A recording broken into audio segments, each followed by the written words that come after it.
রাধে কৃষ্ণ বন্ধুরা, কেমন আছেন আপনারা? আশা করি সবাই ভালো আছেন। আজকে আবার একটা নতুন ভিডিও নিয়ে হাজির হয়ে গেছি। ভিডিওটি শেষ অবধি দেখার অনুরোধ রইল। আজকের গল্প বিভূতিভূষণ বন্দ্যোপাধ্যায় 2 দিন। আজকে গল্পের দ্বিতীয় পর্ব বা শেষ পর্ব। ওই দিনটির পরে দীর্ঘ 68টি বছর কেটে গিয়েছে। আজ 1353 সালে 13ই শ্রাবণ। অবসরপ্রাপ্ত ম্যাজিস্ট্রেট এন রায়ের আজ মাতৃসাধ্য লোকজনে বাড়ি পরিপূর্ণ। ভাবনাহাটি গ্রামে এদের বড় দোতলা বাড়ি, বৈঠকখানা, পুজোর দালান। এন রায়ের পিতা পরমেশচন্দ্র রায়ের আমলে দুখানা মাত্র খড়ের চালাঘর ছিল। পরমেশ রায়ের অবস্থা সামান্যই ছিল। স্থানীয় জমিদারি কাছারিতে নায়েবি করে কষ্টে শিষ্টে 2টি ছেলেকে মানুষ করে গিয়েছিলেন। 4টি মেয়েকেও মোটামুটি পাত্রস্থ করেছিলেন। বড় ছেলে নৃপেনচন্দ্র রায় জেলার ম্যাজিস্ট্রেট হয়েছিলেন আর 7-8 বছর পেনশন নিয়েছেন। তার 2 ছেলে, একটি গত মহাযুদ্ধে IMS মেজর ছিল, এখন ভবানীপুরে ডাক্তারি করে। ছোটটি এই বছরে নিজে কন্ট্রাক্টারি অফিস খুলেছে কলকাতায়। বিগত যুদ্ধে ধানবাদ অঞ্চলে কন্ট্রাক্টারি করে অনেক টাকা রোজগার করেছে। ভবানীপুরে গোবিন্দ ঘোষাল লেনে সে গত ফাল্গুন মাসে তেতলা প্রকাণ্ড বাড়ি কিনেছে 2.5 লক্ষ টাকা দিয়ে। নৃপেন্দ্রনাথ রায় বকুল বাগানে বাড়ি করেছিলেন। ছোট একতলা বাড়ি বটে, তবে বেশ চওড়া কম্পাউন্ডওয়ালা ফুল বাগান আছে বাড়ির সামনে। চাকরি জীবনের অর্থ দিয়ে বছর 16-17 আগে এই বাড়িটি তিনি করেছিলেন। এখন ছেলেরা এই বাড়িতেই থাকে। 3 মেয়ের বিয়ে দিয়েছিলেন কলকাতাতেই, বলা বাহুল্য সম্পন্ন ঘরেই। নৃপেনবাবু চাকরি জীবনের প্রথম দিকে পৈতৃক ভিটেতে এই বড় দোতলা বাড়ি করেন। পূজার দালানে কয়েক বছর দুর্গা উৎসবও করেছিলেন। তখন পরমেশ রায় বেঁচে ছিলেন। পিতার পরলোক গমনের পর নৃপেনবাবু কয়েক বছর দেশে যাতায়াত করেছিলেন। তারপর আর বড় একটা আসতেন না। মাকে নিয়ে যেতে চাইতেন কর্মস্থানে। বৃদ্ধা বলতেন, না বাবা, আমার কাছে শ্বশুরের এই ভিটেই গয়াকাশি, এ ফেলে কোথাও যাব না। বৌমার শরীর এখানে টেকে না ম্যালেরিয়াতে, বৌমাকে তুমি নিয়ে যাও সঙ্গে। তখনও পর্যন্ত নৃপেনবাবু স্ত্রীকে বৃদ্ধা মায়ের কাছেই রেখেছিলেন। ব্যাস, ভাবনাহাটির বাস উঠে গেল। শুধু বুড়ি থাকে, বড় বাড়ির ঘরে প্রদীপ দেয়। ছেলেদের তৈরি বাড়ি কত আনন্দের, কত আহ্লাদের। লোকের কাছে বলে সুখ, দেখিও সুখ। ছোট ছেলেও এই বাড়ি করতে টাকা দিয়েছে।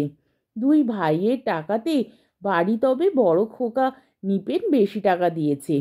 ছোট ছেলে বীরেন দাদা শ্বশুরের পসারে বসে গোয়ারি কেষ্টনগরে ওকালতি করে। সেখানে শ্বশুর বাড়ির সম্পত্তি বাড়িঘর সব তার। সে কশ্চিৎ ভাবনাহাটি আসে, তার অবস্থাও মন্দ নয়। পরমেশ রায়ের পরলোক গমনের পর বুড়ি অনেক দিন বেঁচে ছিল। 80 বছর বয়স হয়েছিল মরবার সময়। একবার বড় ছেলে নৃপেন রায়ের খুব অসুখ করে। বুড়ি ভাবনাহাটি থেকে ছেলেকে দেখতে যায় বহরমপুরে। তখন নৃপেন রায় বহরমপুরের ম্যাজিস্ট্রেট। বুড়ি বলেছিল, তোকে রেখে আমি যাবই খোকা, তোর ভাবনা নেই, তুই সেরে উঠবি। আমি এই পায়ের ধুলো দিলাম তোর মাথায়, এই তোর বড় ওষুধ। প্রায় 25 বছর এই বাড়িতে একা প্রদীপ দেওয়ার পরে এবার বুড়ি স্বামীর ভিটের পুণ্যমৃত্তিকায় নিঃশ্বাস ত্যাগ করেছেন গত 2রা ফাল্গুন। প্রকাণ্ড সাধ্য সভা, মেজর রায় সব দেখাশুনো করে বেড়াচ্ছেন। বুড়ির জ্যেষ্ঠ পৌত্র, সুন্দর গৌরবর্ণ চেহারা, চোখে চশমা। কাকে বলছেন, কন্ট্রোলারকে লিখে 1 মণ ময়দা অতি কষ্টে জোগাড় করেছিলাম, আর কলকাতার রেশন কার্ডে কিছু কিছু কালেক্ট করেছিলুম। ভাবনাহাটি গ্রামের লোক খুব খুশি হয়েছে। এরা গ্রামের মধ্যে বড় লোক, অনেক দিন পরে দেশে এসেছে, মাতৃসাধ্য করছে, একটা বড় ভোজ দেবে। তবে মুশকিল এই যে, না মেলে আটা ময়দা, না মেলে চিনি। এরা বড় লোক, তাই যেখান থেকে হোক জোগাড় করছে এই বাজারে। সাধ্য সভা একটা দেখবার জিনিস হয়েছে। বড় সামিয়ানার নিচে সাধ্যবেদী, 13টি নাতি মুণ্ডিত মস্তকে যখন দীর্ঘ সারিতে কুশাসনে বসে ভুজ্যি উৎসর্গ করছে, তখন গ্রামের বুড়ি চক্রবর্তী গিন্নি বললেন, আহা হা, ভাগ্যমানই চলে গেল, কি ভাগ্যি ছিনিয়ে এসেছিল। আর সোনার চাঁদেরা বসে দেখো ভুজ্জি উৎসর্গ করছে। এ ভাগ্যে কি সবার হয়? বট ঠাকুরের কি ছিল দুখানা চালাঘর। আমরা প্রথম ঘর করতে এসে দেখেছি। দিদি আর কত বড় ছিলেন আমার চেয়ে, না হয় 10 বছরের।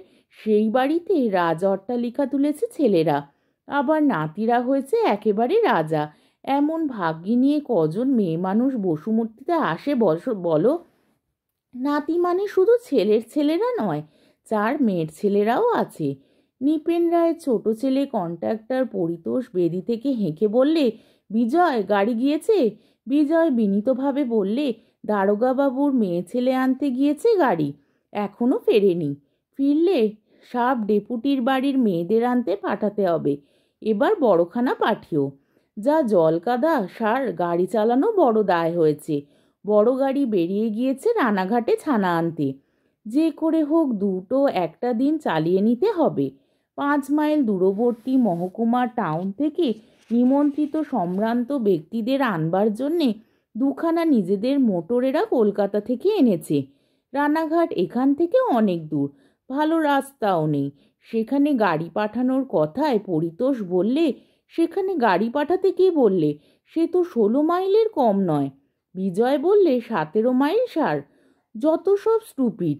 তারপর একখানা টায়ার গেলে কি স্প্রিং ভাঙলে এ বাজারে জোগাড় করাই কঠিন। যা রাস্তা, ভালো গাড়িখানাই ওই রাস্তায় পাঠালে। এই সময় জিপ গাড়িতে মহকুমা হাকিম ও 2জন গভর্নমেন্টের কর্মচারী এসে নামলেন। মেজর রায় বেদি থেকে বললেন, আসুন আসুন, ওরে গাড়ি থেকে কি কি আছে নামিয়ে নে, আসুন দয়া করে। মহকুমা হাকিম মিস্টার সেন পূর্বে ছোকরা বয়সে নিপেন রায়ের অধীনে শাকেল অফিসারের কাজ করেছেন মেদিনীপুরে কাঁথি মহকুমায়। জিপ থেকে নেমে মিস্টার সেন বললেন, আপনার বাবা? ও নমস্কার স্যার। আচ্ছা আচ্ছা, আপনি কাজ আরম্ভ করুন, আমাদের জন্য ভাববেন না। We are quite at home. কে আছিস ওরে? সিগারেটের টিন বার করে দে ওদের, চায়ের ব্যবস্থা আগে কর।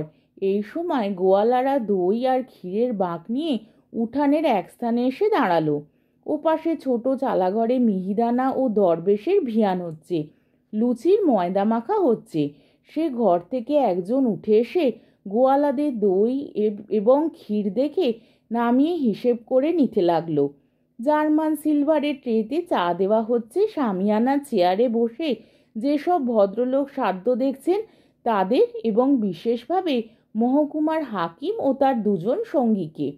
গ্রামের সাধারণ লোকও শামিয়ানার একপাশে ভিড় করে দাঁড়িয়ে দেখছে। সাধ্যের মন্ত্রপাঠ আরম্ভ হয়েছে। অপূর্ব দৃশ্য। 13টি সোনার চাঁদ নাতি একসঙ্গে ভুজ্জি উৎসর্গের মন্ত্রপাঠ করছে। একটু দূরে একটা কাঁঠাল গাছ।